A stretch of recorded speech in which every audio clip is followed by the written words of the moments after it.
السلام علیکم دوستو، آج کی کہانی کا نام ہے بد کا برا انجام۔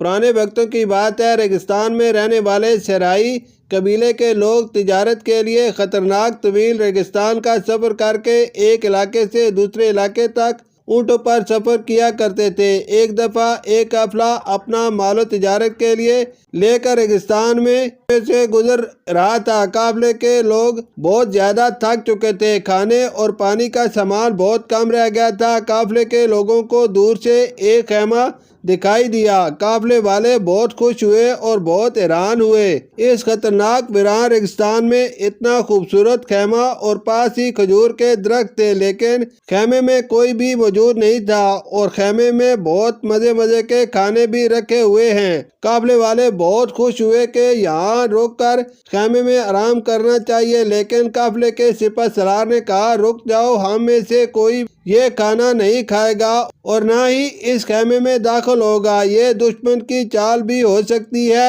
اس لیے ہمیں احتیاط کرنی چاہیے۔ قافلے والوں نے اپنے سپہ سالار کی بات مان لی۔ قافلے والے خیمہ اور کھانا چھوڑ کر چل دیے۔ قافلے سے کچھ فاصلے پر اس صحرا میں ڈاکو بھی آ رہے تھے۔ ڈاکو بہت ظالم تھے، وہ کسی پر رحم نہ کرتے۔ ڈاکوؤں کو خیمہ دکھائی دیا، ڈاکو بہت خوش ہوئے۔ ڈاکو نے دیکھا کہ خیمے میں بہت سارا کھانا اور بہت آرام دہ بستر لگے ہوئے ہیں، کیوں نہ یہاں رک کر آرام کیا جائے اور یہ خیمہ جس کا بھی ہو اسے بھی لوٹ لیں گے۔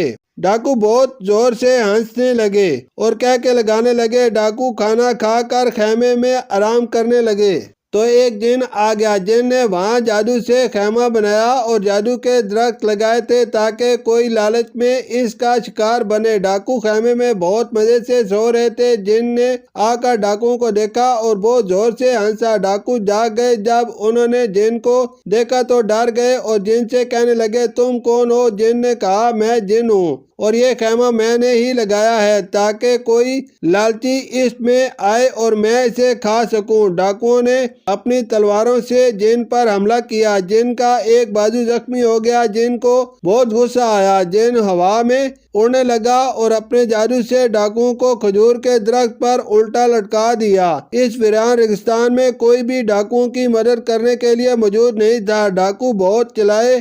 جن ایک ڈاکو کو پکڑتا اور اس کو آگ پر بھون کر کھا جاتا۔ جن سارے ڈاکوؤں کو ایک ایک کر کے کھا گیا۔ اس طرح ڈاکوؤں کو لالچ کی سزا مل گئی۔ قافلے والوں نے اپنے سپہ سالار کی بات مانی اور سب اس جن سے بچ گئے اور اس ریگستان سے حفاظت سے اپنی منزل پر پہنچ گئے۔ پیارے بچوں، اس کہانی سے ہمیں یہ سبق ملتا ہے کہ کبھی بھی ہمیں دوسروں پر ظلم اور لالچ نہیں کرنی چاہیے۔